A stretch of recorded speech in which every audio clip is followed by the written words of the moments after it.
कई दिनों से मैं रेडिट पे एक आंसर ढूंढ रहा हूँ और ये आपने भी नोटिस किया होगा कि एक पुराना iPhone 6s 2026 में काम कर रहा है, जबकि उस टाइम के कितने सारे एंड्रॉइड फोन्स या तो स्लो हो गए होंगे या बैटरी डेड हो गए होंगे या ऐप सपोर्ट ही नहीं करेंगे। सो इस वीडियो में एक सिंपल से क्वेश्चन का आंसर देंगे, आखिर क्यों iPhones एंड्रॉइड के कंपैरिजन में ज्यादा टाइम तक के काम करते हैं। सो इसका एक्चुअल रीजन ये नहीं है कि एप्पल एक्सपेंसिव है, बल्कि कुछ और है। So let's get started. Chapter 1, सबसे पहला रीजन है अपडेट। देखो एप्पल हर आईफोन्स में 5 से 6 साल का अपडेट देता ही है। सारे आईफोन्स में अपडेट सेम डे आता है, वो भी वर्ल्ड वाइड। तो इसका इफेक्ट सिंपल है, ऐप काफी स्मूथ रहते हैं। iOS 26 में थोड़ा ऊपर नीचे हो गया था, बट फिर भी काफी स्मूथ रहते हैं। सिक्योरिटी इश्यूज भी फिक्स होते रहते हैं और इसी के साथ पुराने फोन्स में भी अपडेट आते हैं, जिसकी वजह से सालों साल तक ये चलता रहता है। जैसे मेरे पास iPhone 14 है, उसमें iOS 26 आया है, मतलब 14 प्लस है।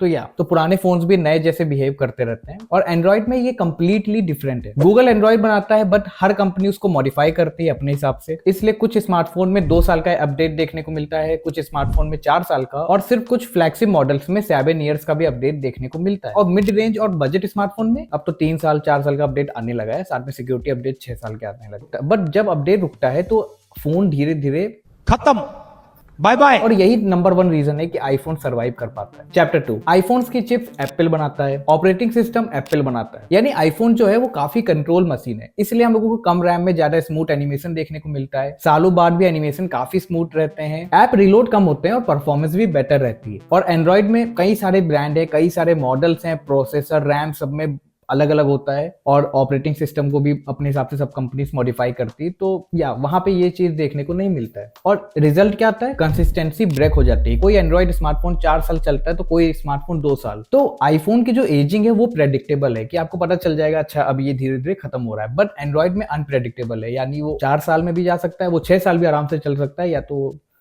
1 साल या 2 साल में ही।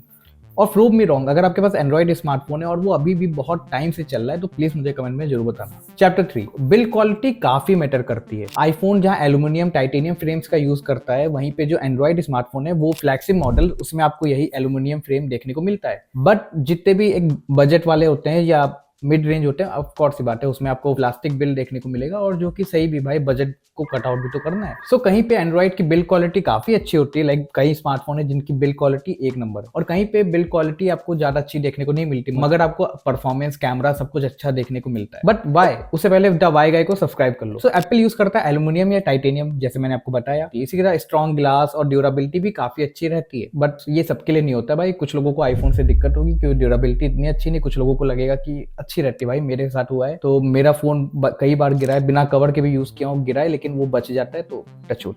और इसी के साथ जो सबसे चीपेस्ट आईफोन होते हैं, मतलब हम लोगों के लिए तो महंगा ही है, बट देखा जाए तो जो आईफोन बेस आईफोन होते हैं उनका भी बिल्ड क्वालिटी काफी अच्छा होता है। अगर आपके स्मार्टफोन की बिल्ड क्वालिटी अच्छी तो एक ना एक एडवांटेज तो मिलता ही है लॉन्ग टर्म में। चैप्टर 4, हाँ आईफोन में बैटरी काफी छोटी होती है एंड्रॉइड के कंपैरिजन में, बट वो काफी ऑप्टिमाइज होती है। जैसे मैंने एक वीडियो में भी बताया था कि एंड्रॉइड में काफी ज्यादा एमएएच की बैटरीज होती है, बट फिर भी आईफोन्स की बैटरी ज्यादा ऑप्टिमाइज होती है। और इसी के साथ बैटरी डिग्रेड भी काफी स्लो होता है in comparison to Android smartphone, जहां पे बैटरी बहुत रैपिडली डिग्रेड होती है। सो हाँ, 3 से 4 साल में आपको बैटरी को रिप्लेस कराना पड़ता है आईफोन में, मतलब 3 से 4 साल तो मैं एवरेज दे रहा हूँ, इससे ज्यादा भी हो सकता है, बट फोन परफेक्टली यूजेबल रहता है। चैप्टर 5, एप्पल एप्स को लेकर काफी स्ट्रिक्ट है, बट डेवलपर्स के लिए आईफोन्स काफी इजी प्लेटफॉर्म होता है। वाई? बिकॉज लिमिटेड मॉडल्स होते हैं, स्क्रीन रेशियो भी गिने चुने होते हैं, और same OS version majority of iPhones में देखने को मिलता है। इसलिए ऐप ज्यादा पॉलिश होते हैं, ज्यादा ऑप्टिमाइज होते हैं, और ज्यादा स्टेबल भी होते हैं। वहीं पे डेवलपर्स को एंड्रॉइड में हैंडल करना पड़ता है 100 ऑफ डिवाइसेस, अलग अलग screen size, multiple OS version. Chapter 6, अब इकोसिस्टम का भी यूज बहुत ज्यादा होता है। आईफोन जो है वो इकोसिस्टम के सेंटर में आता है अगर माना जाए तो, बिकॉज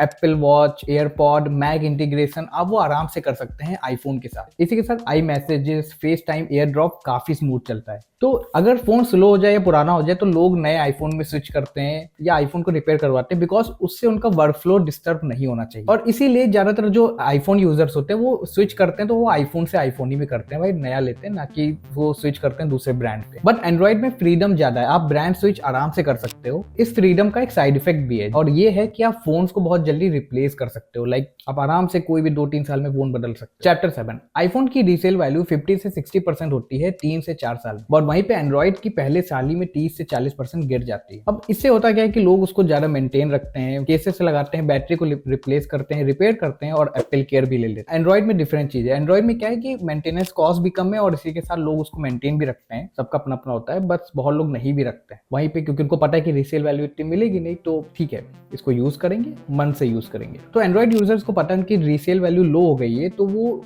मेंटेनेंस पे काफी ज्यादा इंटरेस्ट भी नहीं दिखाते। तो मेंटेनेंस से भी आप कह सकते हैं कि आपका फोन ज्यादा चल सकता है, बट गारंटी नहीं कर सकते भाई कि कभी कभी हाईली मेंटेन फोन भी अच्छा खासा धोखा दे देता है। चैप्टर 8, अगर आप ये देखो, आईफोन का जो लाइफ स्पैन होता है वो 4 से 6 साल का होता है, वहीं पे एंड्रॉइड का 2 से 3 साल का। iOS अपडेट 6+ ईयर्स का होता है, वहीं पे एंड्रॉइड में 2 से 4 साल और कहीं कहीं तो 7 ईयर्स भी देखने को मिलता है। आईफोन रीसेल वैल्यू 3 साल बाद भी 50% तक मिल जाती है, वहीं पे एंड्रॉइड में 3 साल बाद 20 से 30% तक। सो डेटा आराम से आपको एक ही चीज बताता है, and you know it. So iPhone गलती से लॉन्ग लास्टिंग नहीं होते हैं, इसके पीछे जो डिजाइन फिलॉसफी है वही डिफरेंट है। इसलिए आज भी आईफोन 6s, XS या 11 बहुत लोग यूज कर रहे हैं और ये काफी स्मूथ भी चल रहा है, बट आई एम श्योर कि अभी भी कुछ लोग यूज कर रहे हो। No hit for that. अगर आप एक एंड्रॉइड यूजर हो तो आप अपनी जगह सही हो, अगर आप एक आईफोन यूजर हो तो आप अपनी जगह सही हो। इसमें कोई वॉर नहीं कर रहा था मैं बस बता रहा था जो भी इसके पीछे डिजाइन फिलॉसफी, जो भी इसके पीछे रीजन था, जितना भी मुझे पता चला वो मैंने आपको बताया। और रेडिट पे इसमें कई सारी डिबेट मिल जाएंगे आपको, तो और मैंने सोचा क्यों ना मैं अपने पॉइंट भी रख लूं। सो मैंने आईफोन 17 पे रिव्यू बनाया जो आपको यहाँ मिल जाएगा इस प्लेलिस्ट में। और इसी के साथ अगर आपको आईफोन्स की सेटिंग जानना है तो ये प्लेलिस्ट आपके लिए, सच में काफी कूल सेटिंग यहाँ मिल जाएगी, तो check it out. And video अगर अच्छी लगी हो तो सब्सक्राइब जरूर कर देना। मैं मिलता हूँ नेक्स्ट वीडियो में, तब तक के लिए बाय बाय।